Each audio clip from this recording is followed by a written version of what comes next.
welcome to Scrollin, episode 83. I'm Ket. Joining me, as usual, Davius Starjumper. How's it going, man? It's going good. Glad to hear it. Are you ready to get lost in the depths with the Lost Depths DLC? Ooh, I see what you did there. Yeah, I thought of that one ahead of time. Let's dive in. Okay. Ooh. All right. Oh. We're going to dive into those depths and get lost. Already. We got a winner.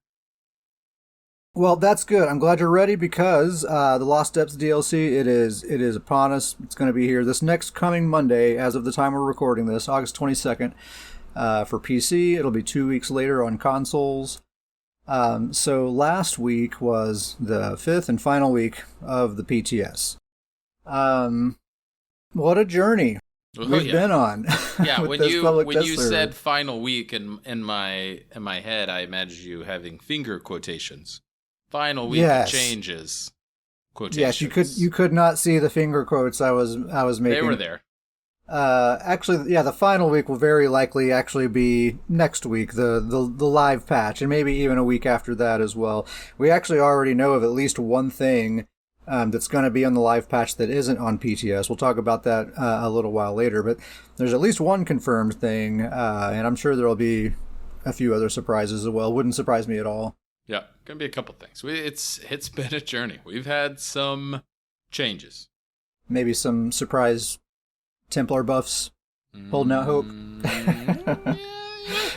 Hey, I like Doesn't that. Seem likely. I like that positivity right there. That's the way to think of it. I'm trying. It's like taking every ounce of will that I can muster to have some optimism with that. But I just feel like we got to make mention of the fact that it's highly unusual to be getting this level of changes this late in the PTS cycle, the final week.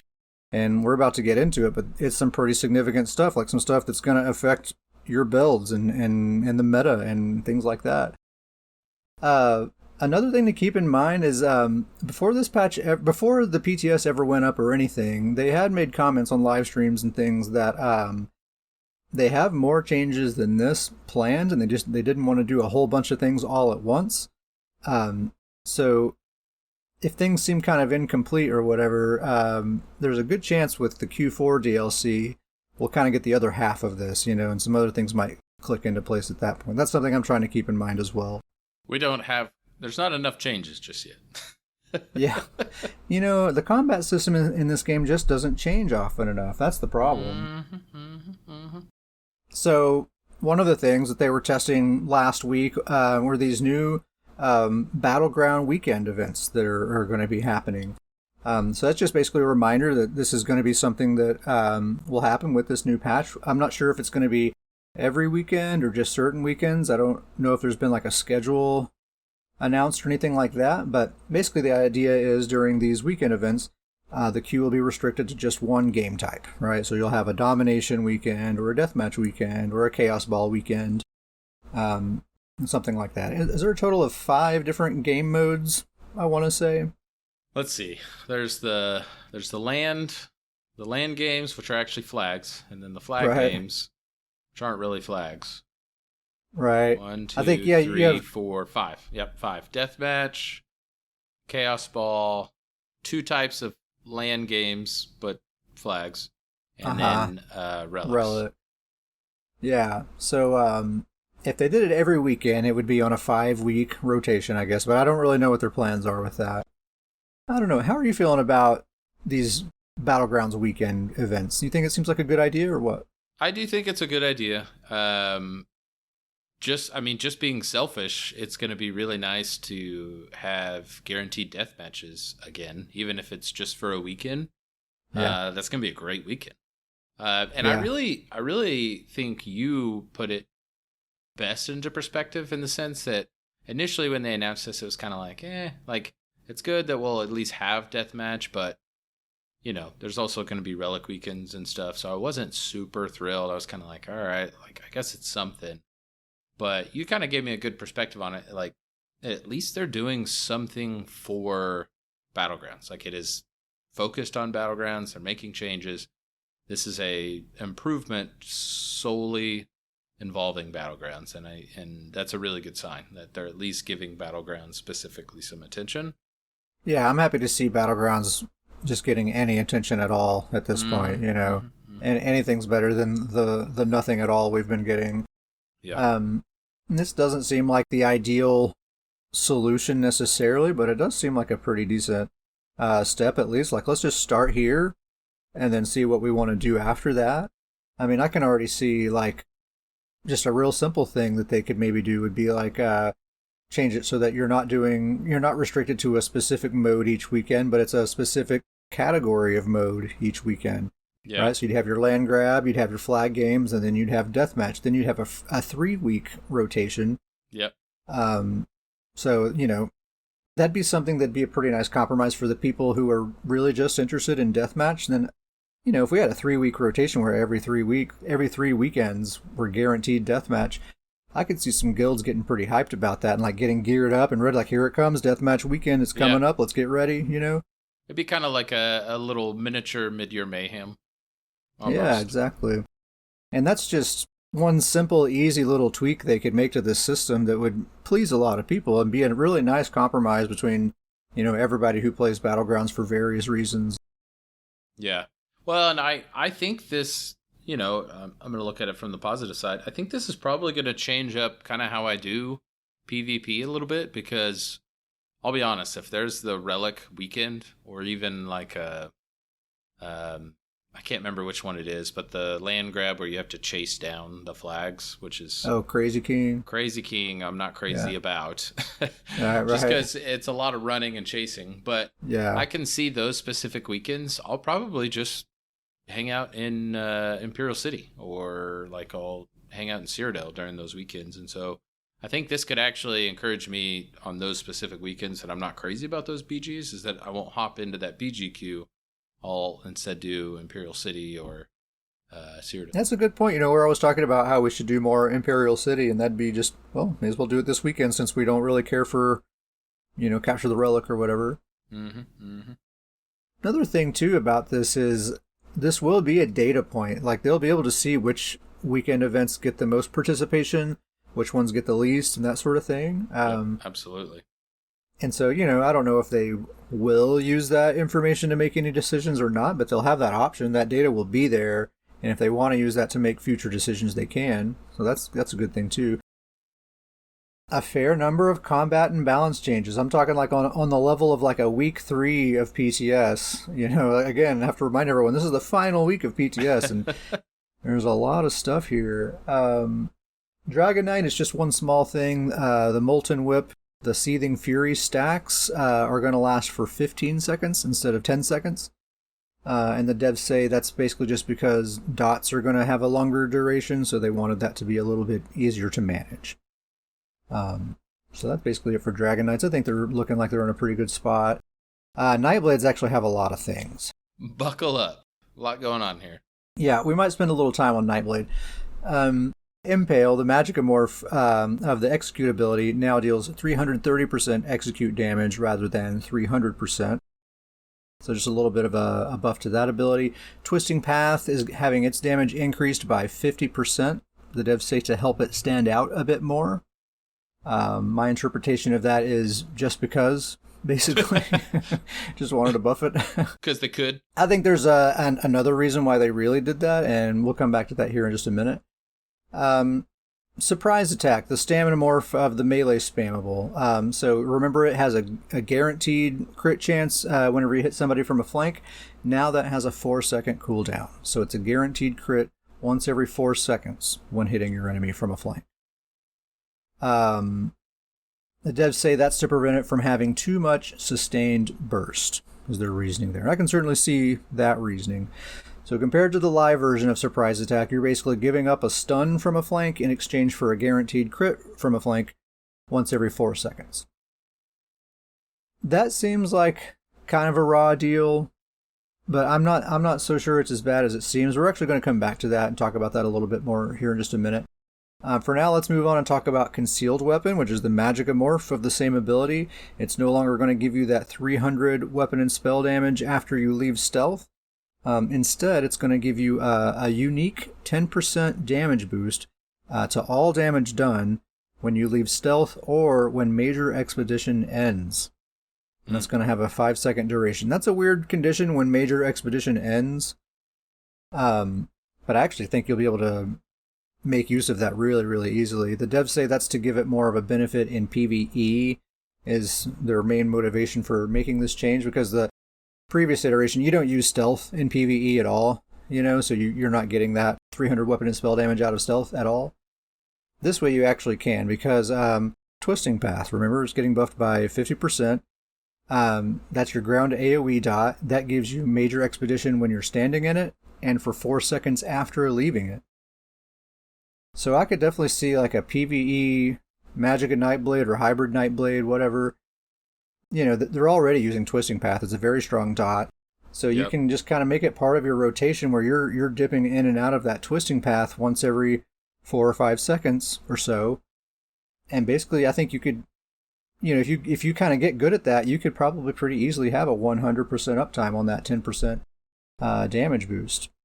So that seems pretty good. If there are other Nightblades in the group and they're casting Twisting Path as well, then that's just refreshing that on you over and over and over again without you really even having to do anything. But even by yourself, you could do it pretty easily. Yeah. As far as PvP goes, this concealed weapon, this 10% damage bonus, it seems really, really nice. Yeah. I mean, that's a 10% bonus to all damage, to any proc sets you're using, your ultimates, your glyphs, whatever else. And it's unique. It'll stack with, Major Berserk or whatever.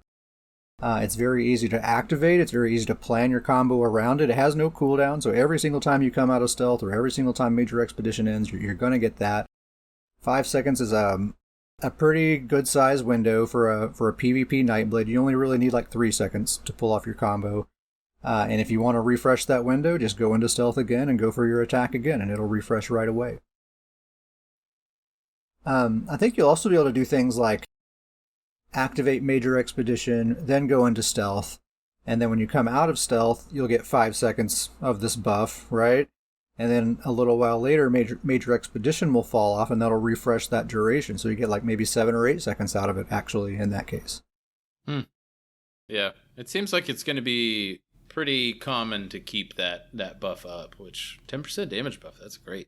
It's a great buff. Yeah, and the fact that it's unique, yeah. That seems really strong. And you get that Minor Expedition while slotted. I mean, I feel like this is by far the superior morph to Surprise Attack, the Stamina morph. Now that everything's hybridized and everything, as long as you can sustain that Magicka cost, there's no reason to use Surprise Attack, I don't think, that I can see. Just sustain reasons alone would be the only thing that I can think of. Let's revisit this thing about this ability no longer stunning from a flank. This is kind of a realization I had. I mentioned on the last episode how it's kind of funny you don't see any Nightblades on the forums or anywhere else really complaining about the fact that Surprise Attack is losing that stun. You'd think you'd see some Nightblades complaining about that. But what if I told you that the reason they're not complaining is because they realize this actually isn't a nerf. This is actually potentially a buff if you are a skilled enough player to take advantage of it. That's the thing. I don't know if that's going to be me or not. I'm going to try, but hey, you're a Nightblade main now. It's a thing. Yeah, I'm full on Nightblade main. No, that's not true. So here's the thing: Surprise Attack and Concealed Weapon, both morphs, they no longer stun from a flank, but they do still set your target off balance from a flank. And when enemies are off balance, they can be stunned with a heavy attack or with a medium attack. So as it is right now on the live server, if you stun somebody with Surprise Attack and then try to hit them with Merciless Resolve, that's your big burst attack, it's going to miss every single time. Like 100% of the time, they're going to break out of that stun and dodge just as you're shooting that Merciless at them, and it's never ever going to hit them if you try to do it that way. But with this new version, with the PTS version, you hit them with Surprise Attack or Concealed Weapon. It sets them off balance, and then you do a medium attack, like you partially charge a heavy attack and then release that into your Merciless Resolve. And that medium attack is going to be the thing that stuns them, right? Because they're off balance. And if you're weaving that into your Merciless, I mean, the time between that medium attack and that Merciless Resolve is like, ba-bum. It's that fast. There's no possibility of reacting fast enough to get out of that stun and avoid that Merciless Resolve. So if you can set them off balance with Surprise Attack, land that medium attack and weave your Merciless right in behind it, it's guaranteed to hit. For sure going to hit them. So it's going to be tricky to pull that off. I think you're going to have a little bit of skill to do it. But if you can, that's a good thing, like it's like a high skill ceiling sort of thing. And if you can pull it off, it's going to be all the more satisfying. And rewarding. It's going to be a big time reward if you can pull off that nice, good timing and skill. Oh, yeah. And, man, Merciless Resolve, ask any Nightblade, the biggest issue is their attacks all get dodged. And Merciless Resolve, prime example, it's a super hard-hitting ability, but it's a slow-moving projectile. It's very predictable. It's very telegraphed. Everyone dodges it all the time. So if you got the skills, this is a solution for that. So, that's why no Nightblades are complaining about that. Dark Cloak, the healing morph of the cloak ability, is getting some further adjustments. So they've gone back to making it scale with your max health rather than your missing health, but they've reduced the healing by 42% compared to the live version. So I think that's going to end up being 5% of your max health. So if you have 30k max health, that would be like a 1500 heal per second for 3 seconds. So pretty weak. And then that gets cut in half in PvP, right? Yeah, it's not great. But they gave it this new thing. The heal is now increased by 150% while not moving. And the dev comment says they're trying to find a sweet spot between making it viable for PvE tanks while not letting it be too powerful in PvP. And they said they might need to make some slight number adjustments, but they don't think there's going to be any more big swings in the design. That's weird that they're kind of being so concerned about PvP. I really have never found Brawler Blades to be a major problem. Like, the biggest complaint I have about Brawler Blades is, yeah, they're hard to kill. Yeah. But they don't really pose much of an offensive threat, Like, you can really just kind of ignore them a lot of the time. The 7 of them that exist, in the entire game. So it's weird that they were trying to tread lightly in that regard. I've seen a lot of PvE Nightblade tanks say that they don't like this version, that 150% increase while not moving. There's only a handful of boss fights where you're really actually going to be able to take advantage of that. A lot of boss fights actually require you to move around quite a bit. And this having such a short duration, 3-second duration, doesn't seem great. This seems like one of the many changes being made this PTS that they probably should have just left that one how it was. It wasn't really a problem. Unnecessary change, but they already started the change. No going back. Yeah, exactly. I would not be surprised at all if this ability continues to be iterated upon in future patches, because that does not seem... This is an ability that's been pretty enjoyable by the few people out there that prefer this morph rather than being invisible. It is very strong. It does make them very tanky. Maybe the healing did need to come down a little bit, but I think they overdid it a little bit. Yeah. But the vast majority of Nightblades are going to be using invisibility, so most Nightblades probably aren't really too upset about that. As for Sorcerers, Crystal Weapon is getting some additional adjustments. So the second hit of Crystal Weapon is now going to hit for 45% of the first hit's damage rather than 30%. I have not seen any discussion whatsoever about that adjustment right there, which tells me that sorcerers don't really care. It's not. It's not a big enough change to even talk about. Yeah, I don't think it's anything that's going to change how they use the ability or whether or not they do use it or whatever. I still think it's a totally fine ability. You need a spammable, and in just about any build you need to have a spammable, and this is a decent one to choose from. Out of the few options that you have. Now this is an interesting one. I'm not sure interesting in a positive way, but Daedric Prey, that's the other morph of Haunting Curse. This is now going to increase your pet damage by 45% instead of 20%. So 25% increase to that. And I looked up that ability. The description does not say that it has to be your class summons. So I'm assuming that monster, like proc set pets and stuff like that would count as well. Interesting. I think you made a great point on this in the sense that this might be kind of the upcoming direction for mag sorcs. They're very kind of lost right now, and this seems like this is where the arrow is going to be pointing. Yeah, there's not a lot of. I mean, there's some really strong Stam Sorks and really strong hybrid Sorks out there, but if you want to be a pure Mag Sork, yeah, they're really not in a great spot right now, and so it's looking like the strongest Mag Sork spec maybe is going to be Pet Sorks here pretty soon. You remember a time when Zoo Sorks were everywhere, and it was terrible. Yes, you would make a joke. You'd get on in a BG, and there'd be a team of 4 Pet Sorks, and it was just like, oh my gosh, just every single one of them. I mean, we were in guild with people. They would do it to troll. Yeah, they'd make a group of 4 Sorks. Each Sork has 4 pets, per per player. So you're talking like 20 or more actual bodies running around. Pretty ridiculous and absolutely cancer to go up against. You can't actually land an attack on anybody ever. Yeah, and if those pets are actually going to be doing pretty good damage, I mean, that 45%, I think there's a set you can get that increases it by another 16%, your pet damage. I mean, you could really get that stuff up there.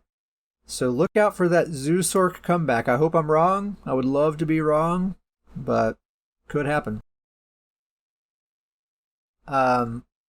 Wardens, the Screaming Cliff Racer. That's the Magicka morph of the class Spammable. It's now going to give you 300 weapon and spell damage when you hit an off-balance enemy rather than 200. So that's going to be 400 total. You get 100 for hitting anybody, and then now you'll get another 300 if they're off balance. And the Cliff Racer sets them off balance as well, right? So that's pretty not 400 is pretty juicy amount. That's a lot, and it's going to be very easy to, like, if this is your spammable, I mean, that's 100% uptime. Yeah.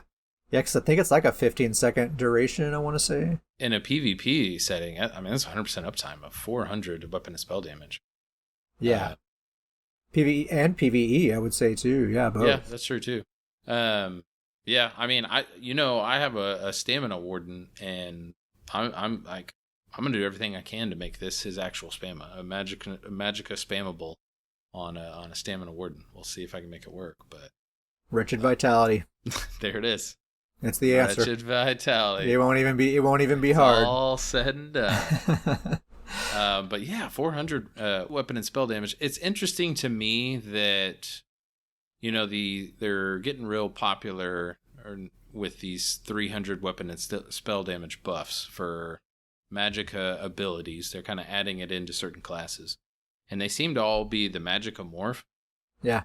And it's interesting to me that it wasn't that long ago we had kind of mentioned that Magicka didn't really have the same hitting power that stamina did.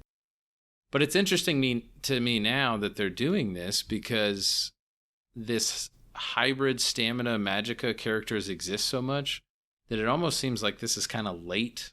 It's almost a little late to do this, because it's kind of like this buff to get Magicka classes to hit harder, but all the stamina classes are just going to take advantage of this because the hybridization of Magicka and stamina, I would think most classes that have this unique 300 weapon and spell damage buff, and in this case 400, but that I think stamina and Magicka are going to take advantage of it now. It's just interesting to me that it's almost like it's a couple patches too late.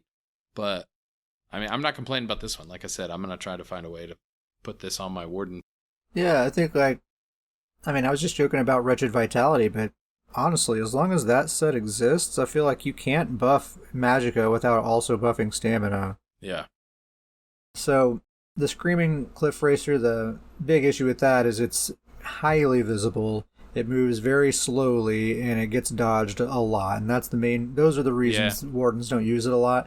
But man, if they're dangling 400 weapon and spell damage in front of you, I bet a lot of wardens are going to get over that. It's kind of my prediction there. Me specifically, it's easy just because my current warden is using the point blank snipe, which is, I would say, one of the few abilities that gets dodged more often than the Cliff Racer. Yeah. Yeah, that sounds, when people hear that sound, they just dodge. It's just reflex. It's built in. Yeah. Arctic Blast, yet another buff to Arctic Blast. Like, how many buffs can you give to an ability? It now has a 15% chance to apply a status rather than a 1% chance. So that'd be the chilled status. It deals frost damage. 15% chance to apply the chilled status effect. That's pretty nice. In addition to This is now a really strong heal. It's an instant stun. It deals a decent amount of AoE damage for a very long period of time. And it has a 15% chance to apply the chilled status. All the things. I was thinking, like, of all the odd changes and odd choices that are being made with this patch, this is like the one thing out of the whole bunch, like this specific ability that they're just doing exactly what Wardens want them to do. Like, it's just like, thank you for making this ability perfect. I didn't think this was necessary. The 15% chance to apply a status effect, not necessary at all. I think Wardens were already thrilled about Arctic Blast. So this is just another extra little cherry on top, but I wonder if it's maybe a step too far. I think Wardens are just happy in general right now with this upcoming patch. Yeah, they're looking really, really good. The one downside is Scorch basically is getting nerfed a little bit, but they're getting all these other buffs that I think are just gonna, in the end, kind of make up for it. Yeah. I would think, even with the damage reduction to Scorch, if you have that Cliff Racer and you're getting that 400 weapon and spell damage, I think you're actually going to end up ahead rather than less damage where you were before. Probably so. And then last thing for Wardens is Winter's Revenge. That's the ground AoE dot, deals frost damage. It's now going to deal 30% additional damage if you're holding a Destro staff when you cast it. So not when you're on your Destro bar. It's if you have it, so you can cast it on your back bar as long as you have a Destro staff, and then when you bar swap, it's going to keep that 30% damage increase. What I think is interesting there is that it's a 30% damage increase that requires a Destro staff, whereas the Nightblade's Twisting Path, which is the same type of ability, it just gets a straight 50% damage increase, no requirement whatsoever. Kind of a weird inconsistency there. It's interesting to see a class ability tied to a specific weapon type. Yeah, really. It's very interesting to see that. Like, they're really, like, I don't know if I can think of a class ability that really forces you to a specific weapon type. Yeah, and it's like definitely like their way of saying not for stamina wardens. Yeah. We want Magdens. Yeah. So I guess with hybridization now, this is how they have to differentiate, only for this type of build or whatever. It's going to be hilarious when all three of these abilities find their way on a stamina warden. They'll just throw a Destro staff back bar. Yeah, you could. Find a way to put Arctic Blast. They'll have a Wretched Vitality Destro staff on the back bar, and they'll use the magic Cliff Racer. Arctic Blast. All on a stamina warden. Arctic Blast will be on every warden. Stamina Magica, I guarantee you, I promise you that. That's going to be too good. So that's basically it for wardens. Yeah, they're going to be in great shape. I think we're going to be seeing a lot more wardens. Templar. They did something. Here it is, guys. We're at the final week of PTS. The first week of PTS, we got the nerf Sledgehammer, and we've just been waiting this whole time, just totally left out to dry. Just begging for some sort of scrap, like unnerf us just a little bit, please. Let them have it. Here it is, guys. In the final week of PTS, we finally got it. Radiant Destruction, that's the Jesus Beam ability. They increase the damage by 23%. Boom. Sigh of relief. Templars are back. We're back, guys. So everything's going to be all right. That's sarcasm, if you couldn't tell. Very few Templars, in PvP at least, very few Templars use this ability. In fact, the only Templars I do see using Radiant Destruction are actually healers. And it's like their one damage ability that they have slotted, and they'll use that to focus down low health targets to help the team get the kill, but otherwise they're healing. Actual offensively focused Templars hardly ever use this ability, and I don't plan to start. It's not an ability that I really want to use. No, it's completely against your style play because you have to stand in place. So yeah, and it's like a channel. So actually doesn't help me out at all, and probably most Templars, it's not going to help them out at all. The only time I could see this being helpful for Templars is PvE. Like this, I think this ability can do pretty high damage, and 23% is that's a pretty hefty buff. So yeah, it is a hefty buff for the people who do use it. Hey, great for you guys. Congrats on your buff. Cat said happily. So yeah, not a happy time for Templars right now. So that's it for the class changes. Under the Alliance War, Resolving Vigor, that's the selfish version, the one that most stamina builds use. They've reverted the healing nerf, so never mind on that. It's going to heal for just as much as it does right now in the live server. I think that's a good thing. Just for this morph. The other morph, still nerfed. And it's going to grant minor resolve instead of major resolve now. And the devs say that's to avoid harming class identity. We all know class identity comes from your armor buff. That's where you get it from. Listen, if you're Sork, you need to be able to not see your character. Yep. If you're a warden, you need to make sure you've got little icicles on your character. That everyone else does too. That you ruin everybody else's look. Yeah. That's what it's all about. Yeah. You get the lightning. You look like lightning. That's what makes you look like your class. Is your armor buff. So I do kind of in a weird way get their reasoning on that. But basically everybody's going to have minor resolve on top of their major resolve from now on. Yeah. So. Nobody's not using Vigor now that the healing's back. Everybody's going to. I mean, at least in a PvP sense, everybody has this on their bar. I would say most people, yeah. Like pure Magicka builds are more and more rare. Well, I'm just saying pure Magicka builds are more and more rare all the time anymore. It's either stamina or hybrid. You don't see a ton of just pure Magicka builds unless they're healers. So, yeah, I bet Resolving Vigor will end up being on most people's bars. And so you can just kind of count on that minor resolve just being a part of everyone's build. It's just going to be everywhere. In addition to ability changes, we also are getting some set changes. A lot of stuff with the Maelstrom Arena.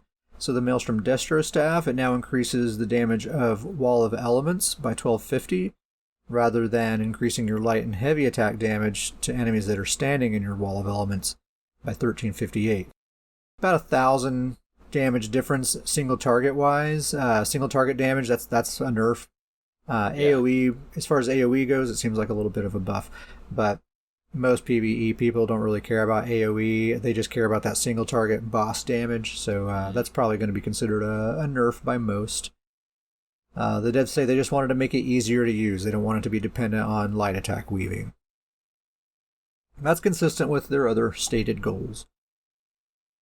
The Maelstrom two-hander, they nerfed the damage by 32%. They also gave it a 10-second duration instead of 7 seconds. The devs say that's going to make it bite less in PvP. Quick note here, Stampede, that's the ability that most people use with this ability. The dot component of its damage was also nerfed by 38%. So kind of double nerfed Maelstrom two-hander there. They could, they said it's going to bite less. They said that is 2 words, but it's just biteless. They could have just made it 1 word. It's just They're biteless. going to make it biteless. Get rid of the space, okay? That's funny. Yeah, totally. Just make it 1 word. Probably not going to see that a lot more. I use Maelstrom two-hander on my StamDK. I'm probably going to take it off and search for alternatives. Not sure what that's going to be, but yeah. I was looking at some tooltip numbers on PTS and stuff, and it's not worth the investment at this point, I don't think. But good run. Maelstrom two-hander, it was strong for a good long time. It had its time.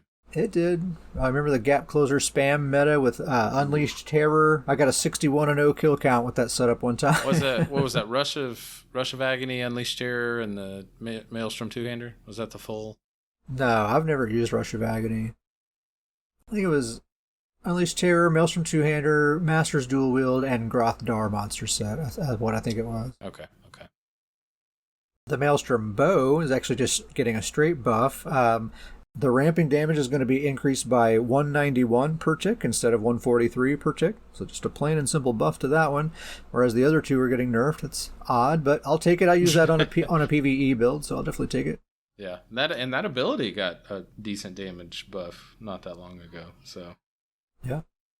And then the Powerful Assault set. You still use this on your Magplar healer, right? Oh yeah, absolutely. Very good set that gives your teammates all a really nice damage buff. So they've given this set now a 15-second duration instead of 10 seconds, and it has a 12-meter radius instead of a 10-meter radius. I don't know what you're talking about, Cap. My Templar is getting buffed. Yeah, you're a pure healer Templar. It's going to be doing really well. That's actually pretty nice. Most people use the Echoing Vigor ability, the Yep. version of Vigor that heals other people, to proc this set. And that longer duration and that wider radius puts it closer to in line with that ability. So they kind of have similar uptimes and similar reach. I don't think they're exactly the same, but they're closer.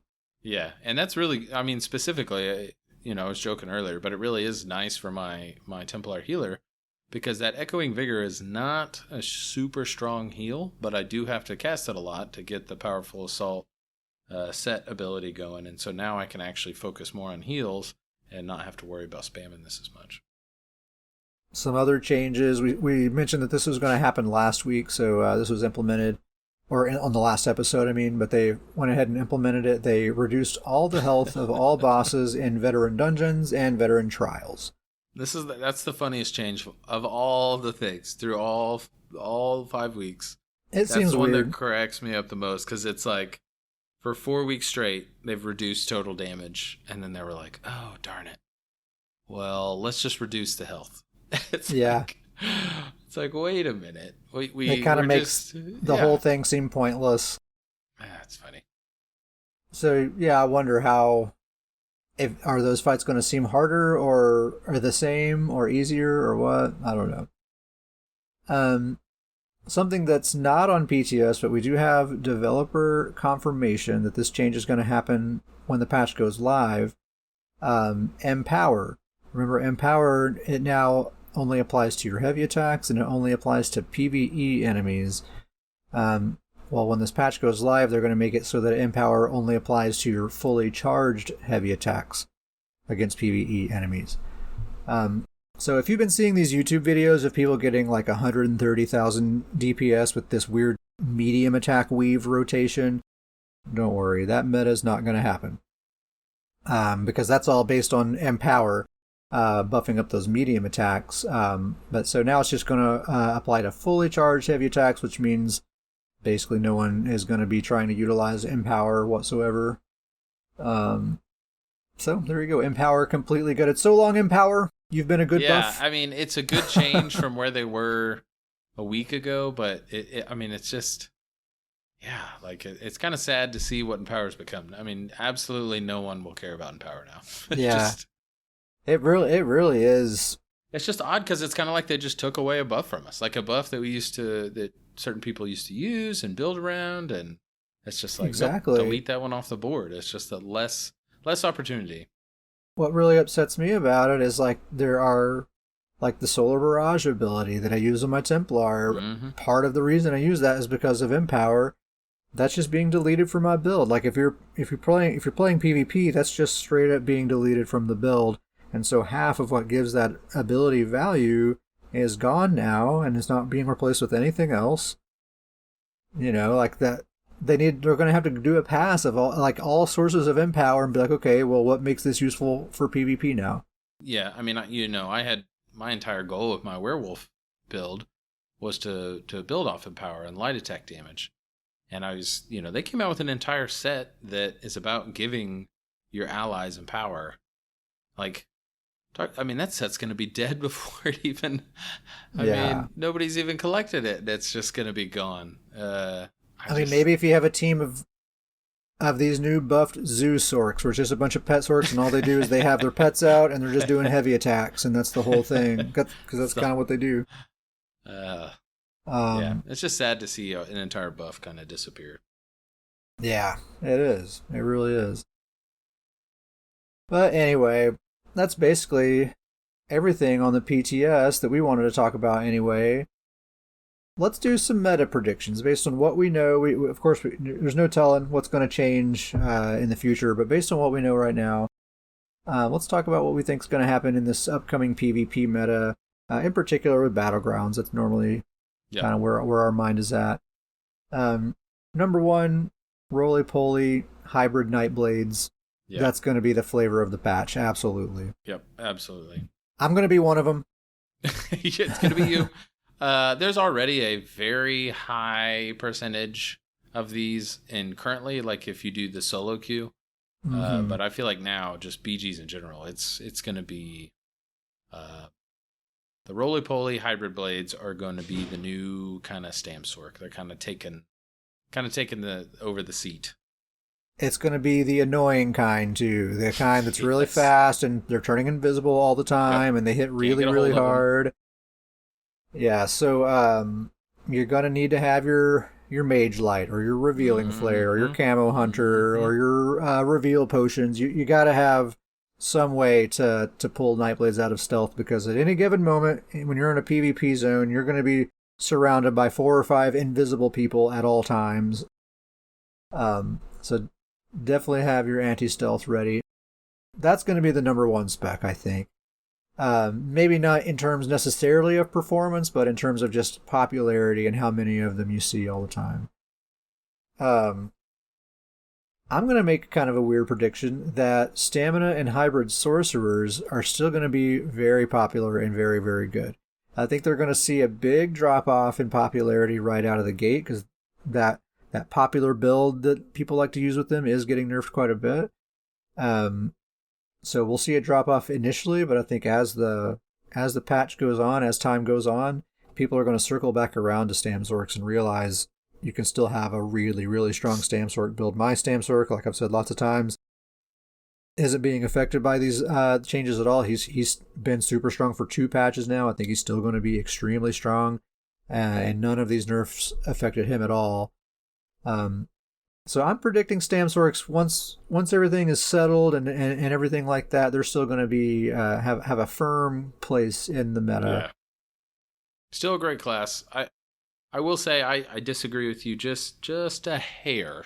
Okay. On this one. I do think that Wardens are probably, and I think you think that very closely as well, but I do think Wardens are going to be kind of that next. I think they've been sitting on the shelf a long time. There's a lot of players out there that were really great. And I think it's mostly going to be hybrid Wardens. I don't think we're going to necessarily see Magicka Wardens, although I think that's what the devs want. I don't think it's going to happen. I think it's going to be stamina-based Wardens that depend a lot on Magicka and have a lot of Magicka resources. But I do think Wardens are going to kind of dust off that shelf, and we're going to see kind of a comeback with the Warden class. Oh, yeah. There's no question about that. I totally agree. Wardens are going to be just incredible. I mean, they're getting that extra 400 weapon and spell damage from their spammable. Arctic Blast is like a straight-up OP ability now. Yes. Falcon Swiftness, getting that snare removal, really awesome looking ability that actually has really good functionality. Yeah. Scorch is getting that nerf, but they're getting all this other stuff that I think is just going to make the class feel really good to play. Yeah. And they're going to have a strong sense of identity. I mean, it's looking like you're not going to have any need to go outside of your class for very much anyway. Yeah, absolutely. And I can't stress enough. We talked about it a while back, but they haven't really changed it or all or made any updates. And so with all the changes, it might be forgotten. But just like you said, that Falcon Swiftness, I mean, that is the ability now. That is a fantastic ability. I mean, it's always been good, but it's next level now. Yeah, just a better race against time. I mean, that's you got to have that. You got to have snare, in my opinion, in a PvP build. You got to have major expedition, and you got to have snare removal. That ability does it both. Plus, it gives you some nice passives. Plus, it looks freaking sweet.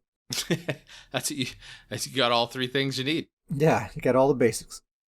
So definitely going to be a lot of Wardens, and a knock-on effect of that. I think this is going to be a very tanky meta, because everyone's going to have that minor resolve from this new version of Vigor. Damage across the board is mostly going to be down because of all these changes that are happening here. And Wardens are going to be everywhere, so everybody's going to have 10% extra health. You know, everyone's going to have their major armor buff active at all times, because Wardens give that to everybody. Yeah. Everyone's going to have heals helping them out as well. I think it's going to be hard to kill people with this next meta coming up. Yeah. Well, and because they kind of, just like you said, the heals are back and the dots are kind of gone. So it's going to be less damage, but still almost the same amount of heals. Mm-hmm. Dragon Knights, I think, my prediction for Dragon Knights is they're just going to be kind of well balanced. They've been OP for a while because of this perma-corrosive Oakenso build. That's going away. These dot nerfs are going to hurt them a little bit, but I don't think it's going to be that big of a deal. I think they're going to be like totally capable, totally like if you're a Dragon Knight main, you're probably looking at this next patch thinking, I'm going to be fine. I'm not going to be OP anymore, but you got to pay the OP tax. You were OP for a while. Now it's time to pay the tax and chill out for a little while. But I think, they're still going to be totally good. Probably see their popularity drop quite a bit, but that doesn't mean they're going to be bad. And I would even kind of argue that's like the Dragon Knight sweet spot, like kind of right there in the middle of the line there. Like that's if they're never really that OP just best class. That perma corrosive was kind of odd. I feel like that DKs were coming in and being that really OP class. I feel like DKs are always they're the always really well balanced class, and so they're kind of back to their sweet spot. Yeah, I've always thought of Dragon Knight as being a class that's kind of difficult to master, but when you do and you get into that groove, it's like so super satisfying because you do have all the tools that you need. They're just not as easy to use as, say, like a sorcerer's tools or something like that. So yeah, I'm liking what DKs are looking like. I'll definitely be happy to get rid of that perma corrosive build that we've been seeing so much of. That thing's a mess. You just learn to recognize that green kind of look that they have when that's active and just run away. Just don't even try to fight them because it's totally a losing fight. Necromancers, the dot nerfs are going to hurt Necromancers a fair amount. The Mender nerf is going to hurt them quite a bit. I think we're probably going to still see quite a few Necro Bombers out there. I think they're probably still going to be the best bombers available. And I think Bow Crows are probably still going to be pretty good. I don't think these nerfs are going to affect them quite as much. And I think my Bow Crow is probably going to start seeing quite a bit of playtime here pretty soon. So, but, if you're like kind of the typical brawler kind of Necro, I think they might struggle a little bit this patch. Yeah. We both have Bow Crows, and I think we're both, in agreement that those are going to be just fine. But it is funny to me that Necro has just become the bombing class. Like, that's just kind of become their class identity as the bombing class. It's interesting. Like Dark Convergence is the Necro set. That is a Necro set. Yeah. Ugh. Like, okay, you got yourself a Necro. Where's your set of Dark Convergence? You gotta get that on there. If there's a guild out there, an ESO, that's the Dark Convergence Guild. I don't know what their name is. The DC Boys, whatever. that is the mortal enemy of Stuhn's Goons. All right, we're saying it now. DC Boys versus Stuhn's Goons. We'll meet them anytime, any place, any parking lot. The little snap fingers thing. And then Templars. Probably not going to see a lot of Templars out there. You know that emoji that has like the little teeth showing? Yeah, emoji. Little kind of wince. Yeah. That's Templar right now. Probably not going to see a lot of Templars. I would say that maybe you'll see some Templar healers, but I think about it, I don't think Templars are the best healers. I think like Necromancers and Wardens by far beat Templars as a healer. I think maybe even Sorcerers make better healers than Templars do. Templar is thought of as this healing class, and there was a point in time in history where that is what they were. They were the very best healers by a wide margin, but so much has changed in the game. They've done so much to make every class a viable healer now. I think in a lot of respects they've been surpassed. So I don't even think you're going to see a ton of Templar healers. You're certainly not going to see a ton of offensive Templars. I mean, I'm sure you'll see some now and then. But I mean, everyone else, whether they're getting nerfed or not, there's at least something that's kind of the saving grace there. With Templar, it's not. It's just like a heavy nerf, and that's it. That's just what it is. And I do agree with you. They used to be, the big part to them being the best healers was they had Breath of Life. That was that was the heal in the game. But they standardized Breath of Life. Almost every class has their own version of Breath of Life that's just as strong, or even some classes have a stronger heal now. Like Shrewd Offering, the Nightblade Shrewd Offering ability, it's just as strong as Breath of Life, and it has half the magic it costs. Yeah. So Yeah, I agree with you. They don't have what they used to have anymore. Everybody else kind of has the abilities, but Necros have the crowd control, and Magical Warden has a whole lot more heals at their disposal. More heals and just like really handy group buffs that help people out. Like it increases everyone's health. You're making sure everyone's armor buff stays active. They have a lot of.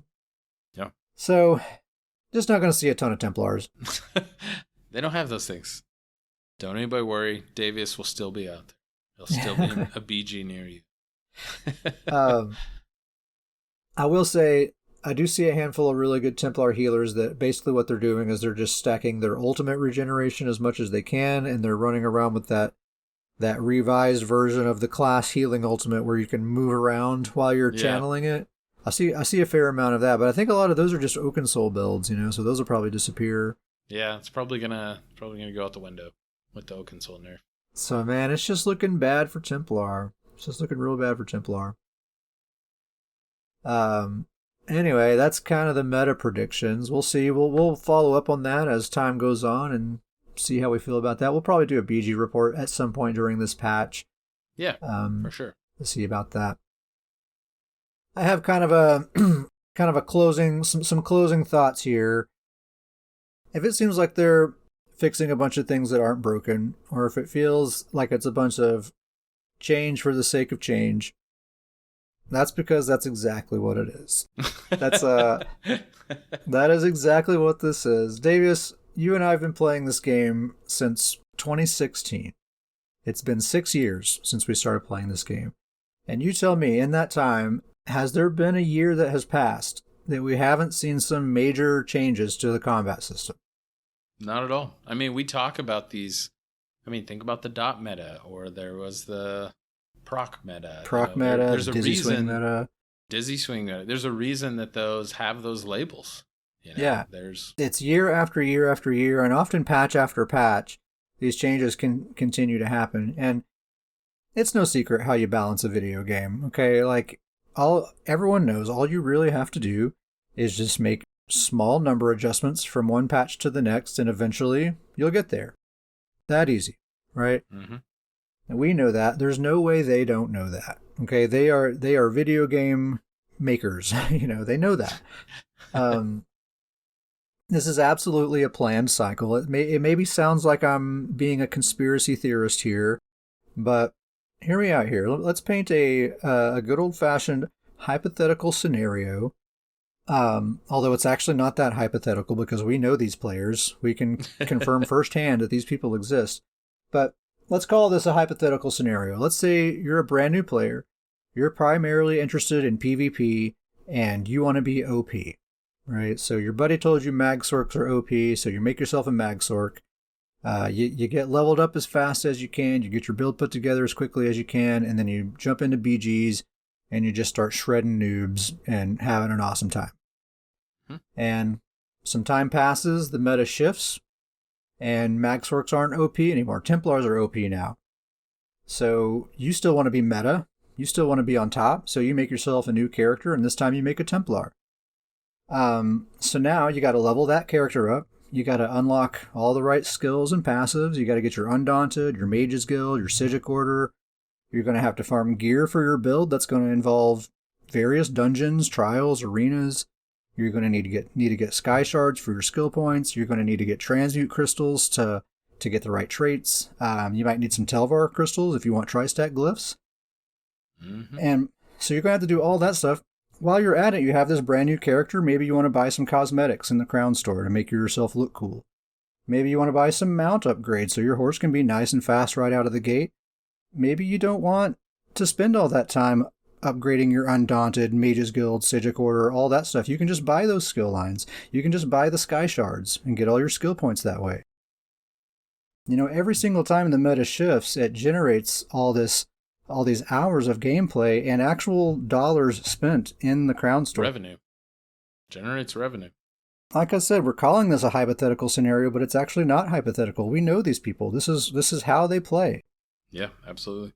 So it kind of sounds like I'm saying this disparagingly. I'm not necessarily. I don't think it's necessarily such a bad thing. They're in the business of making money, and you know, despite that, they do a pretty good job of keeping kind of all classes and everyone's relevant, everyone's viable, even if, one particular spec is OP or whatever. And, I like playing this game. I like being given reasons to play the game, to go put a new build together and that sort of stuff. So I guess I'm just kind of saying this as a public service announcement, like if it's a source of frustration, these constant changes, and you're always having to update your build to stay competitive, I think if you can accept that and embrace it and roll with it when it happens, you're going to have a lot better time with this game, because this isn't the first time. It's not going to be the last time. The meta will always be changing. I'm 100% convinced it is a business plan. It is intentional, and it's just going to keep happening. Yeah. The one thing I will say to that is that I do think that, and I don't want to beat a dead horse here, but the one thing I will say that right now it may seem like it's hurting a little worse is that usually with the changes and with the patches and with the expansions, we have other things to kind of fall back on a little bit more content, a little bit more newer items. And I think that's why maybe this one is a little bit more, the forums are a little bit more vocal, or there's a little bit more in-game chatter, is that we don't really have the items in the past that we've had to kind of fall back on. Yeah, that's part of it, certainly. And people just don't like getting nerfed, just plain and simple. People see nerf and they're just not happy about that. So anyway, Dr. Professor says, I feel like a perfectly balanced game would get boring so quickly. The meta would exist forever, and every skill across all classes would be exactly the same with just a different name. Yeah, exactly. I think that's what maybe some people don't realize is perfect balance actually is not desirable. I mean, we would not actually want that, where like every fight is a stalemate all the time. So it makes sense, and I kind of like the shifting meta, and it kind of gives me, in a way, it allows for a little bit of optimism, right? Like, I'm all bummed out about Templar. I'm a Templar main. Templars are getting totally trashed, but of course I know it's only a matter of time before Templars are number one again, because it's always a cycle, and eventually Templars are going to be on top again. Who knows how long, when that'll happen, but it will at some point. Everybody gets a turn, Yeah. So anyway, get used to it. These changes, they're going to keep happening.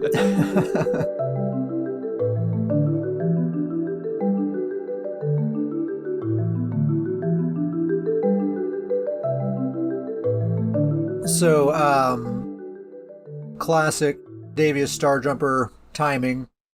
Now that Mid-Year Mayhem has ended. Actually, it was the day that Mid-Year Mayhem ended. Davius hit us up in Discord and was like, "Hey guys, let's hit up Imperial City.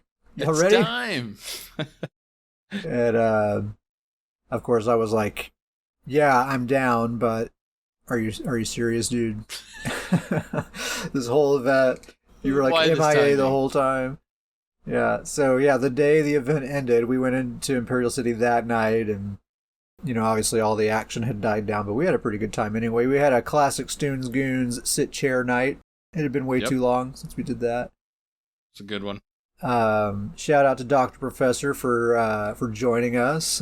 He was on his Magic and Nightblade healer. Davius, you were on Lord of Nords. I was on Betsy, my StamPlar. And we had a nice little squad there. Typical sit chair night. We started at home base. We ran all the way to the middle, killed everything on our way. Mm-hmm. Killed Molag Bal. Mm-hmm. And then we decided to go down Aldemari's tunnel with the intention of going all the way to their door, but we ran into a giant blue Zerg about 3/4 through. Do you remember that? There was probably 20 of them, I would say. Yeah. It had to have been like a guild event going on or something. Like, it was just so many of them. Slightly outnumbered. I think we lasted a solid 30 seconds, though. I was kind of impressed. But they got us. They killed us. So we res back at home base, ran back to the middle again, killed Molag Bal again. This time decided to go down Blue's tunnel. Maybe thinking we might get some revenge or something like that. But we did not see a soul that entire time. So we just killed all the bosses and mobs and everything and made it all the way to Blue's door. We touched their door out of a sign of disrespect, of course. Totally disrespected them. Absolutely. Blues out there listening. We touched the door. And then the most important part, we did /sit chair in the chat. Made her character sit down in chairs and just chill out in front of their door there.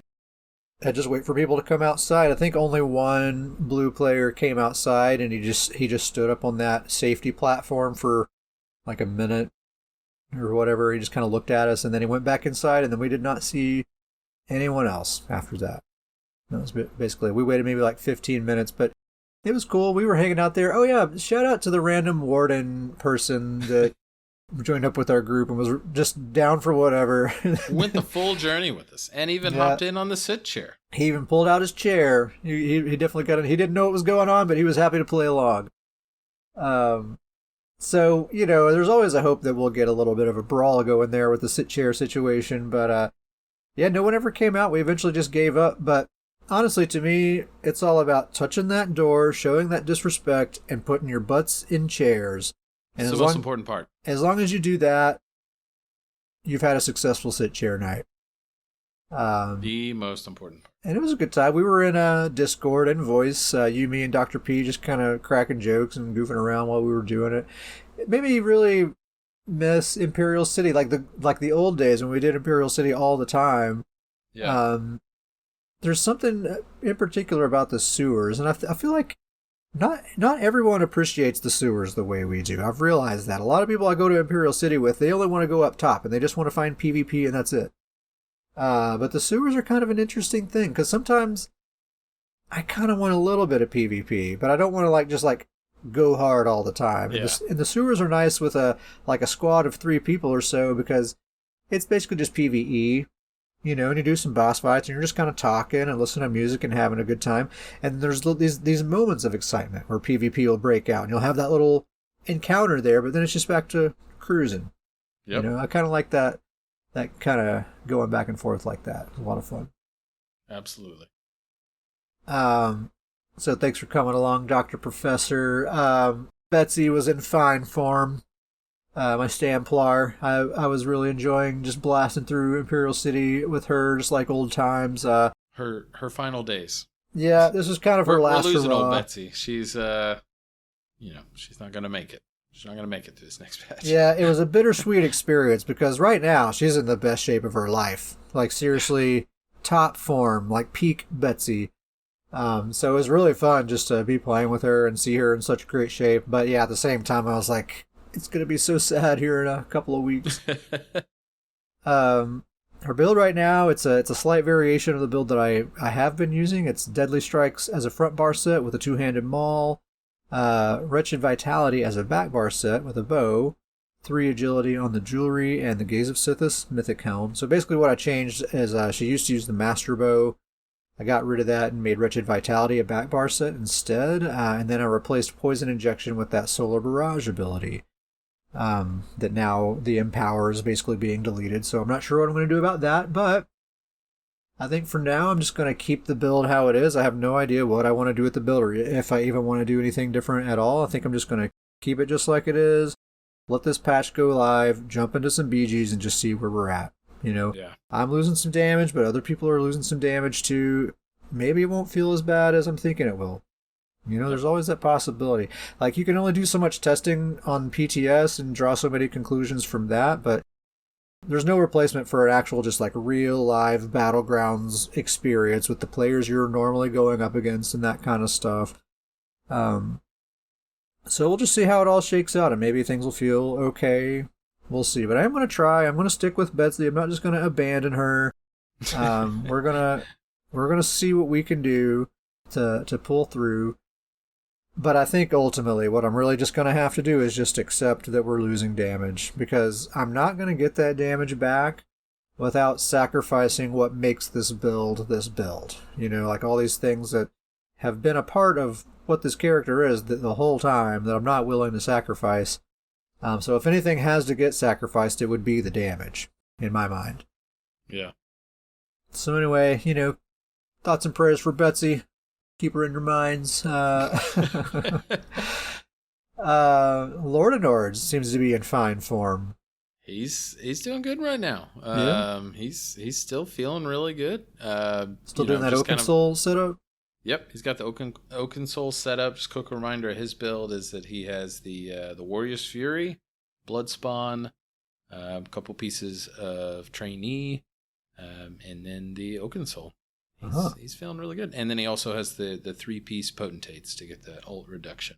I don't know if we said Lord of Nords is your Stamina Dragon Knight. Stamina DK. Yeah, listeners know. They know. The regulars know. But hey, maybe someone's listening for the first time ever. New listeners. Hello, new listener. Hey, hello. Welcome. Hey out there. We have a guild called Stuhn's Goons. We're not to that part? Oh, yeah. That's later. But yeah, my Stamina Dragon Knight, he's doing real good. And I think he's kind of going to be, the Oaken Soul nerf is going to hurt him a little bit. But I've got some ideas and plans. I think he's going to be just fine next patch. He'll be losing a little bit of damage, but I think I'm going to find a way to put that new whip on his bar to get that 300 passive weapon and spell damage. And so I think he's going to be just fine. All Lord Nords is going to be good. You are going to stick with the Oaken Soul on that? Yep. Nice. I mean, it's still, and we've said this, we haven't spoken on it in a little bit, but Oaken Soul is still going to be great. It's still going to be really good. Yeah. So many buffs that it's giving you and 100% uptime on those buffs. It's just you can't overstate how much value there is in just not having to think about buff management, period. Yeah. It's from just a not resource standpoint and from a mental resource standpoint as well. Exactly. And I'll even go to, your weapon damage buff is your most basic buff. You've got your defense buff, your major resolve, and then your weapon damage buff. Those are the ones you're supposed to keep up as close to 100% uptime. But throughout an entire BG, there's going to be times where your weapon damage buff just falls off. Yeah, it's going to drop. Yeah. And you just don't have to worry about that. Yeah. Cool, man. Yeah, he's just seems like he's in excellent shape. We paired him up with my StamBlade, who I talked about so much on the last episode, Catface Johnson. Catface himself. And man, I was really surprised at actually what a decent pair those two made. Like, I was actually not expecting that to be like the most ideal pairing, honestly. I was like, oh, we'll just make the best of it. It'll be fine.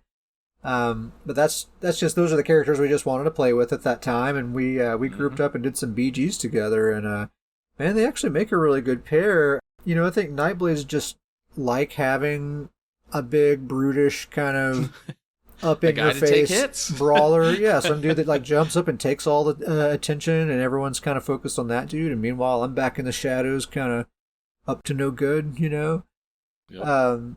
So, and that's exactly just like what Lord of Nords is. That's exactly what you have that character designed to do. That's exactly how you play him. It is very loud and brash. He needs all of the attention. He likes to be the center of attention. And it's just like I'm just over here just like rubbing my hands together like, yes, perfect. It's really nice. And you're pretty tanky. You can take a hit or two. And Catface, he's using the Shrewd offering, the class burst heal, which is really strong. Mm-hmm. And he has Wretched Vitality, so he has a lot of magicka recovery. So when your health bar does get low, I'm pumping you full of heals quite a bit, and keeping you alive. Away big time. So I'm keeping an eye on that, keeping you alive, or helping you. You're keeping yourself alive pretty good, but I'm helping. And then just looking for offensive opportunities at the same time. And man, they just kind of have this synergy that I wasn't really expecting, those two characters. And it worked out really well. I want to play with those two some more, honestly. Yeah, it worked. It did work out well. And it's neat to think of them as like in like a role play sort of sense. Like Lord of Nords is like this big hulking, freaking NFL linebacker kind of dude. And Catface is like this small cat man that's like hiding in the shadows, and they're like kind of opposites personality wise, but they complement each other in these ways. They are the ESO version of The Rock and Kevin Hart. There you go. There it is, right there. That's it. That's exactly what they are. We're gonna change their names. There you go. So yeah, we got to get those two together more often. That was a really good time. Catface is taking up all of my playtime, like 100% of my playtime. It's like he's making up for some lost time. That's what he's doing. He sure is, man. And it's not slowing down anytime soon. Like, I pull up my character select screen, and it's just like the idea of playing with any other character is just laughable. It's just like, why would I ever not play with StamBlade? Like, that's just a ridiculous thought. It's just so funny because of all your characters, he has been so deep in that cupboard, so far in the back for years. I'm not talking patches. I'm talking years. Years, yes, yeah. He's back. He's back. Yeah, literally, like his first ever PvP build, I made it like 3 weeks ago. And I've been and it's your first character ever for all of first character ever made. Yeah. Man, talk about, like I was saying, Betsy's in the best shape of her life right now. Man, talk about best shape of their life, man. Catface is like absolutely in the best shape of his life. Yeah. I would argue, though, maybe next batch he's going to be even better shape. Yeah, and that's good and bad. But I'll just say what the build is really quick. It's, of course, Wretched Vitality as a full body set. Griffin's Ferocity on the front bar with dual maces. Got the Master Bow on the back bar. Gaze of Sithis Mythic Helm. And One Piece Magma Incarnate. Pretty standard setup for me, but also a very, very good setup, man. It's seriously a very good build. I've settled on 4 medium, 2 light, and the 1 heavy Sithis Helm. Those are the weights that kind of feel the best to me in terms of sustain. I was trying 3 medium, 3 light. I tried 5 medium, 1 light. 4 medium, 2 light is what I always end up coming back to. That's just what feels just right to me. I switched to the concealed weapon morph of the spammable, so the magicka morph. So now that puts me at 5 magicka abilities, 5 stamina abilities, and with Wretched active and with the potion active, I have like 1900 magicka recovery and 2000 stamina recovery. And so, it's my abilities are split between 2 different pools, and both pools have quite a bit of recovery, so really neither resource pool is being taxed very heavily at all.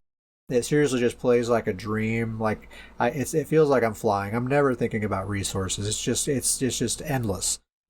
And it's not. It might seem like I'm over invested in sustain, but man, the damage is absolutely there. Like there's no shortage of damage, man. This dude is just absolutely nuking people with his 110% crit damage, and he's pushing about 6,000 weapon damage, and that's not an astronomical amount, but he has a really good amount of penetration, a really good amount of crit.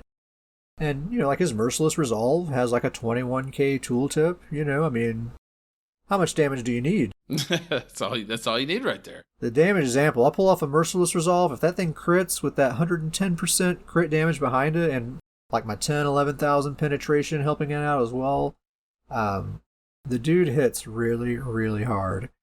He's about to have 10% more damage, too, here pretty soon. This guy makes me very concerned about Betsy, because all the things that I just got done saying about Betsy, all that's happening, she's getting nerfed pretty hard. This dude is getting buffed significantly, and he basically fills the same niche that Betsy fills. They're both bow on the back bar, melee on the front bar, medium armor, roly-poly, speedy, evasive kind of builds. They're primarily offensively focused, but they have some group support capabilities. They have very similar support capabilities between them. But Catface is getting majorly buffed. Betsy's getting majorly nerfed. So when I'm in the mood for that kind of play style, plus I can turn invisible. I mean, that's just freaking cool. So it's like, how do I not play with Catface? Are you kidding me? So it makes me kind of concerned because it's a very well-rounded build, I'm not just a ganker with this guy. Like, he plays kind of like Betsy, and I often use stealth as a last resort. I'm not just hanging out in stealth. And if somebody pulls me out of stealth, it's not like it's game over. I can brawl. He's got the same survivability that any of my non-stealth characters have. So it's not like it's the end of the world if he gets pulled out of stealth or anything like that. He's got heals, he's got movement, he's got major evasion. He'll be just fine. So, I guess my talk about my StamBlade has just turned into more lamenting my StamPlar, really. But, yeah. She'll be back. One day, she'll be back. She'll be back. Catface is looking really, really good. He's got a new look. I keep changing his look. Is this new since I've seen it? No, I think I've showed you the most recent one, because this one I've stuck with for like a week now. I think I finally found a look that I really like. He kind of looks like Skeletor, if Skeletor was a cat. Oh, yeah. Yep, I've seen that one.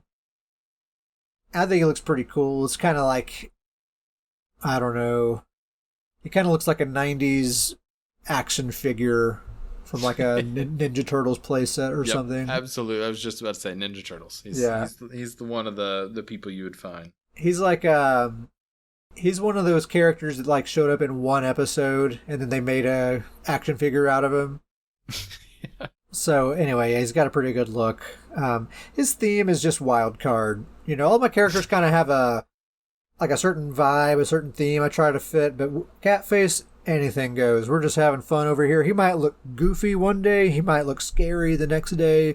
We're just doing whatever we want with Catface. You know what his theme is? It's up to no good. He's up to no good. I think wild card fits him pretty good. Yeah. So yeah, that's Catface. We'll probably be hearing more from him in future episodes. You played a little bit with your Stamina Warden, Bearclaw. What's going on with him, man? Old Stamina Warden Bearclaw. So his current setup right now is he's kind of got the Warden pet build going, in the fact that it's kind of a mixed match, because he still does the point blank snipe. He's got Oaken Soul on there. And then he has the Maw of the Infernal monster set, and then he has the 5-piece set where he spawns the Hunger. I need to think of these sets. The more important thing is, and this is really what I'm getting to, is that those sets really aren't important. That's just very much a this patch build. Okay. It's a very hodgepodge. It was kind of thrown together. It works with the current version of Oaken Soul. And it's fun because it summons a lot of stuff and it deals damage. But it's very short-lived. With this new patch, he's going to undergo some actual pretty large changes. And these are changes I haven't even told you about. This is some Bearclaw changes. So let me just start off. Most importantly, okay, he's still going to have that bear. Don't you worry. Oh, he's still going to have that bear. Whew. Thank goodness. He's still going to have that bear. But, I'd kind of teased earlier that they've really been pushing the Magicka Warden, and they've got all these kind of focusing. And I was kind of joking about that really it'll just mainly be hybrid Wardens. And it will be, I still will be a very hybrid Warden class. But I'm definitely going to be leaning more into the Magicka side. So kind of the idea I have for him, and I have all the sets to make it happen. I'm just kind of waiting for the patch to go live. But, the Magicka version of the Cliff Racer, he's going to get that 400 passive weapon and spell damage. Now, the key part to here that I'm going to say is that damage, that deals magic damage. You can do the Magicka version of the Scorch, the Deep Fisher. Yeah. Also magic damage. And there's a version of Morph of the Bear that also does magic damage. So we're talking War Maiden? We're talking War Maiden. Okay. Wretched Vitality back bar. War Maiden front bar. I like it. Best build I've ever heard. You just need to hear that Wretched Vitality. And so really, honestly, that's kind of why I didn't even really think about his current sets. It's very short-lived, but I kind of like the idea. I've plugged it into the build editor. And I think it's got real potential. I mean, it'll still probably... I know it's kind of crazy to say this because I just named a bunch of Magicka abilities, but it's probably still going to play like a Stamina Warden in the sense that it'll probably be a bow front bar situation, but in the very odd sense that he will be dependent on Magicka abilities. Yeah. That makes sense. But that War Maiden is just going to, if it just buffs so many of their class abilities, where it'll kind of be, I'm going to be kind of playing him kind of like I would a old school Templar. War Maiden used to be kind of the Templar setup, but with some of the changes they're making and adjustments, I think that War Maiden on a Magicka hybrid Warden Stamina, whatever you want to call it, I think is going to work out really well. The new version of the bird. Obviously, Arctic Blast, that'll find its way on there. Don't you worry about that. Totally sounds viable, absolutely. Oh, Bear Claw. Bear Claw. Maybe we'll get him and Betsy together. Betsy's going to be depressed, so we're going to have to get her out of the house. Come on, Gotta Betsy. cheer her up. Let's Hey, do don't a worry, Bear BG. Claw. Come on, Betsy. One step at a time. But yeah, I mean, it's kind of sad to say because I really have enjoyed kind of this point blank snipe period with Bear Claw, but I'm pretty happy to get away from it because, like I said earlier, I bet I hit 25% of the time with that ability. It is, like you said, people hear that noise and they know, oh, yeah. Dodge. Later, Dr. P. Have a good night, man. Have a good night. So I'm excited. I'm excited for this new age Bear Claw that, maybe instead of hitting 25% of the time with the Cliff Racer, he'll hit 50% of the time. Yeah. Hey, you keep spamming it. It's got to hit eventually. It's right? going to hit eventually. It's got to. Cool, man. Is that all you got for Bear Claw? Well, that's Bear Claw. I'm excited. I already have all the sets. Like I said, I'm going to throw it together when the patch goes live. And if everything goes well, he'll probably be kind of who I'm focusing with. You know what? Like I said, I'll stick with Lord of Nords, but kind of a rotation between Lord of Nords and Bear Claw. Love to get him and Lola together again too. My magic award and healer. I'm gonna want to play with her a lot more too because she's getting. I've kind of stopped focusing on her lately, but she is actually going to be really good this next patch. She's in the same situation as Bearclaw where she's ready when the patch goes live. I just have a few changes I'm waiting to make for that patch, and then she's going to be ready to hit the ground running on that. Yep. So I heard a rumor that you finished High Isle. I heard that rumor from you. Oh my goodness. This is true. Okay. And I got a little spiel that I want to talk about here. Mm-hmm. I won't go too long, but so I finished High Isle and I did enjoy it. I really liked the quest. Feel like we're past the point of spoilers, but some spoilers ahead. There's some very VIP NPCs that show up, and it was a good quest, and you go through, and I enjoyed it. I will say, I enjoyed it, and I happily did the quest, and I actually finished out the full zone. So I did the Delve quest and the public dungeon quest. I liked it. I thought it went really well, and I felt good about it. And then at risk of just upsetting you, I did it on Davius. He's my quester.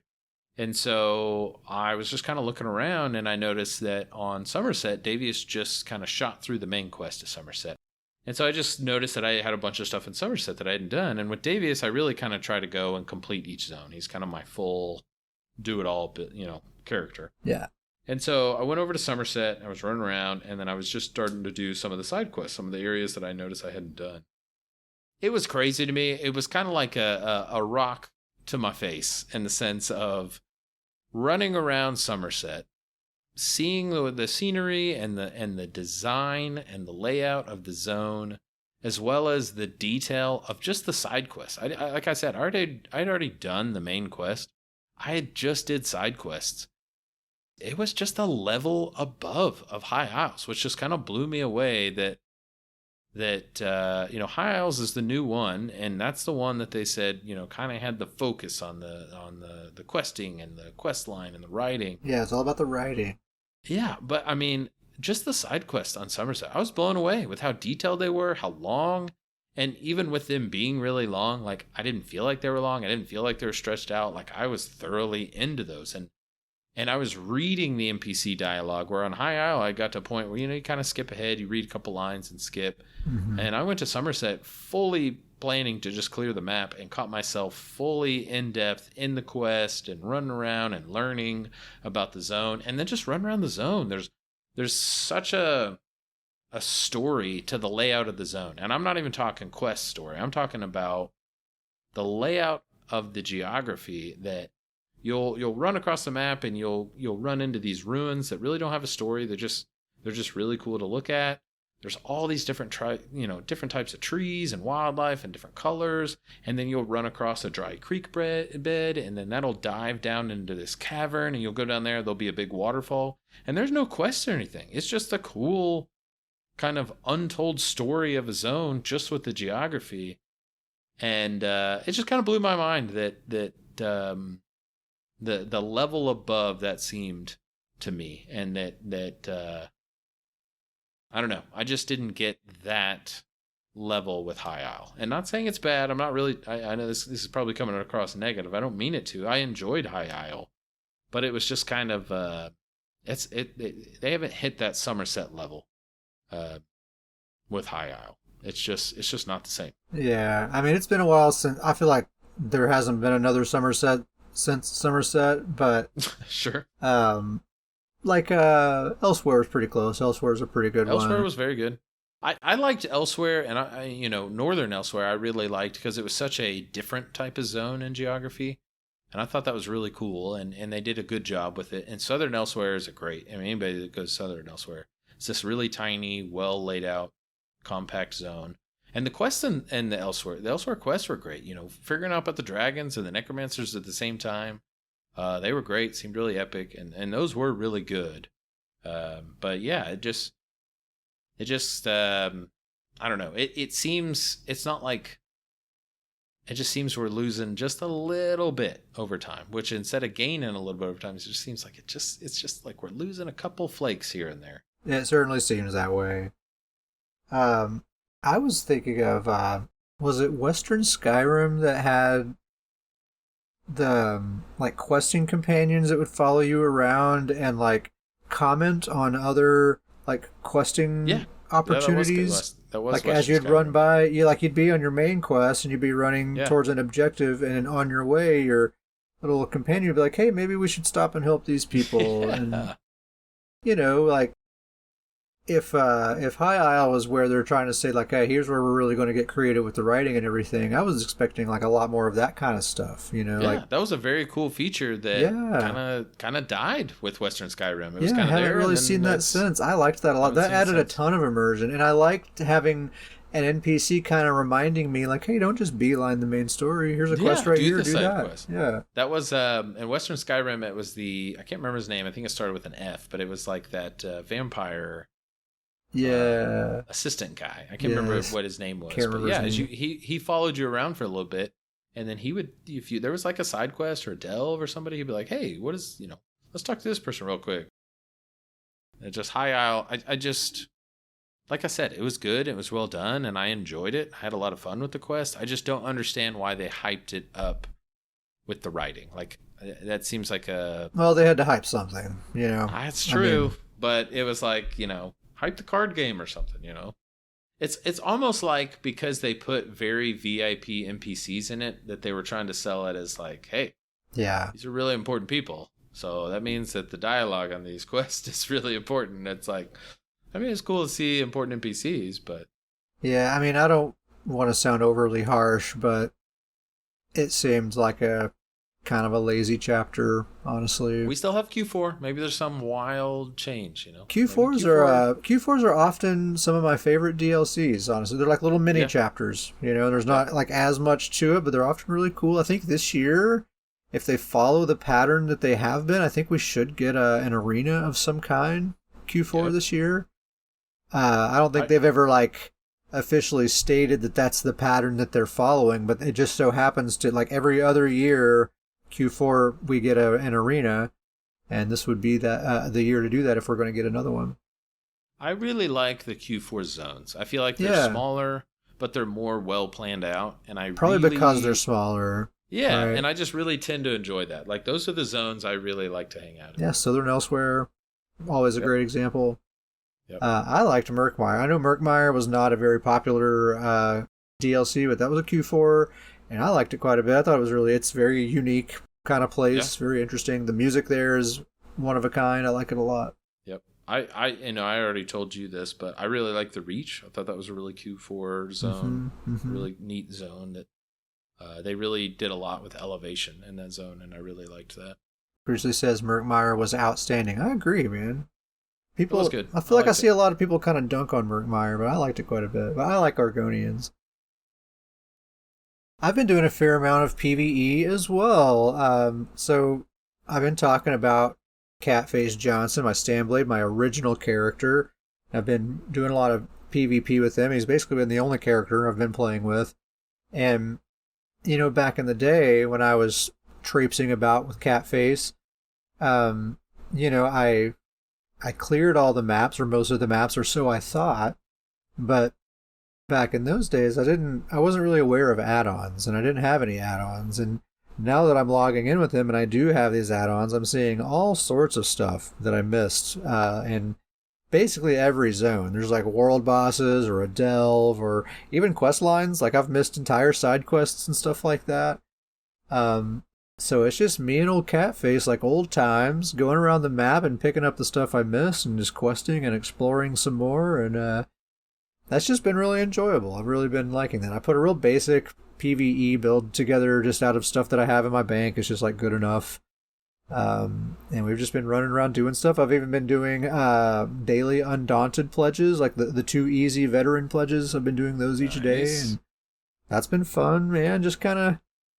You've even been hanging out in old East March, doing some quests.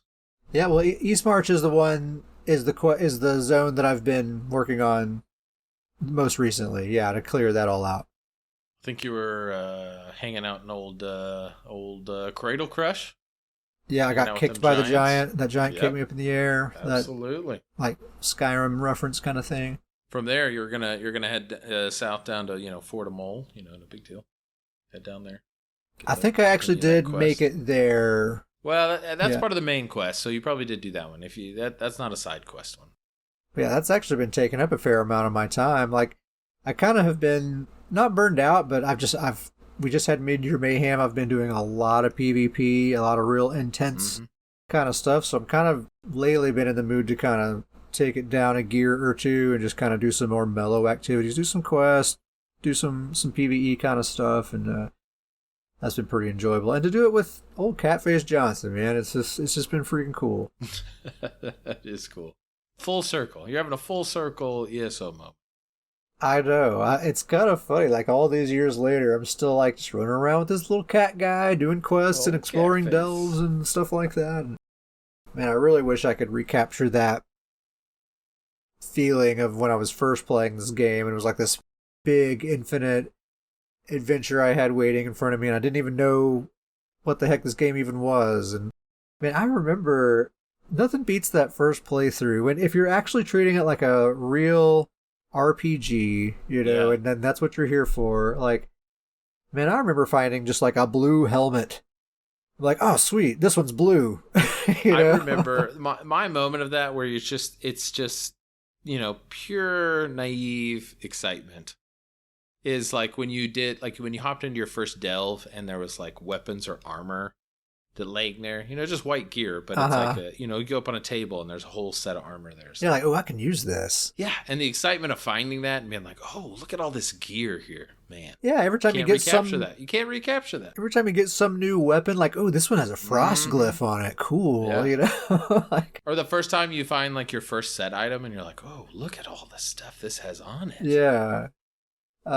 It's like little things. Like now it's just like, oh, I can just do whatever glyph I want, I can make whatever build I want. But back then, man, if it had like a like I would really pay close attention to the trait and like, oh, a fire glyph or whatever.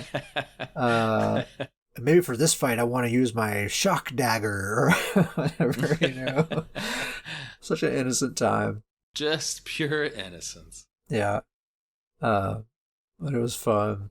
So yeah, it's just been awesome to be spending so much more time with Catface. I hope he doesn't consume all of my gameplay forever and ever, but I'm gonna allow it for a while. Just gonna let it happen. Making up for some lost time. Emails and shout outs. We don't have any emails this week, but if you'd like to email us, you can send us an email at scrollinpodcast@gmail.com. If you have any suggestions or questions or anything you'd like to say, anything goes as long as you're nice about it. Scrollinpodcast@gmail.com. Real quick shout out to Dr. Professor. He had a question about, we were talking in Discord about Wretched Vitality, the crafted set Wretched Vitality versus Shacklebreaker. And he was saying that it seems like they offer a similar amount of kind of numeric value. And that's true. I mean, technically that is true. And back in the day when Shacklebreaker was first introduced, that was my set. Oh, yeah. The Shacklebreaker days. Yeah, and I wasn't the only one.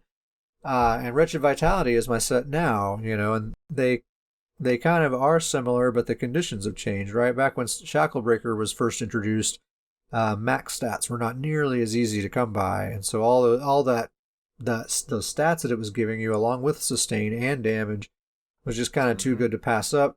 But ever since the Flames of Ambition patch, that kind of changed everything, and max stats are just kind of overabundant now. So a lot of what Shacklebreaker is giving you just isn't all that useful, and you don't really have the option to convert that excess stats into damage or into sustain or anything like that.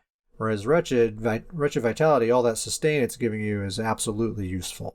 Yeah, and back barable. That is a huge part of Wretched. And it's back barable. That is also a big part of it. So that's that. If you have Wretched Vitality and you're using like the Bewitched Sugar Skulls for your food, I mean, you have all the stats you need already right there. So it's just hard to justify Shacklebreaker. Amazing set in its day, but it doesn't hold up these days, I don't think.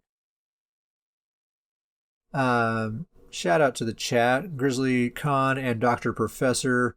Always a pleasure having you two. Also, a special shout out to Grizzly Khan by request. Your requested shout out. They're rare, but you see them every now and then. They're, I guess fantastic. it never really occurred to me, but there's no reason why not. We can't just have shout outs by request. If you want us to shout you out, scrollinpodcast@gmail.com or hit us up in Discord or whatever. There we go. Just say, yo, give me a shout out, and you got it, friend. We still gotta get with Grizz and figure out the royalties on the shout out Grizzly Con t-shirt sales. Yeah. Like what percentage does Grizz want? We gotta have his, image and likeness on the t-shirt. Yeah, I was also thinking people could submit shout outs if they wanted to. So like Grizzly Con could say like, hey, shout out to Dr. Professor, he did this thing for me or whatever. Or shout out to these people I did this dungeon with or whatever. Shout out people within the Scrollin podcast community. We could do that sort of thing. So if you have someone you want to shout out, scrollinpodcast@gmail.com. I don't know. It's just an idea I thought of. I like the idea. I'm laughing because I'm going to laugh that the first email is just somebody just requesting a shout out to Grizzly Con. Can we get a good old fashioned shout out to Grizzly Con? What if we just get 20 emails? It's just that. Yeah. Let's get a good old Grizzly Con. Shout out Grizzly Con. Shout out to Ketten Davies for making this podcast, Grizzly Con says. Yeah. Man, it does feel pretty good to get a shout out. Gotta admit. Man. This is what it feels like, Grizz. This adrenaline rush. Once you get a taste. We have a guild. The guild's name is Stuhn's Goons. It is the best named guild on the PCNA server. It's also the official guild of the Scrollin podcast. If you'd like to be a member of Stuhn's Goons, send us an email at scrollinpodcast@gmail.com. If you're already a member of 5 guilds and you don't want to get rid of one, totally cool, no big deal. We can get you into the Discord regardless. So scrollinpodcast@gmail.com. We'll invite you to the Discord. And as far as I'm concerned, Davies, as far as you're concerned, right? You think? Maybe? Anyone who's in the Discord is a goon. As I was thinking through this, I was just thinking that we need to, you got a bleep. You got some bleep powers. You need to start bleeping out the name part of your speech. It's just the best bleep guild in the best guild in just throw that bleep in there over the name, and I really think it's going to get our message across. That's what we're going for. That's where we're at. Yeah, that bleep could be any number of words. Oh, yeah. Scrollinpodcast@gmail.com.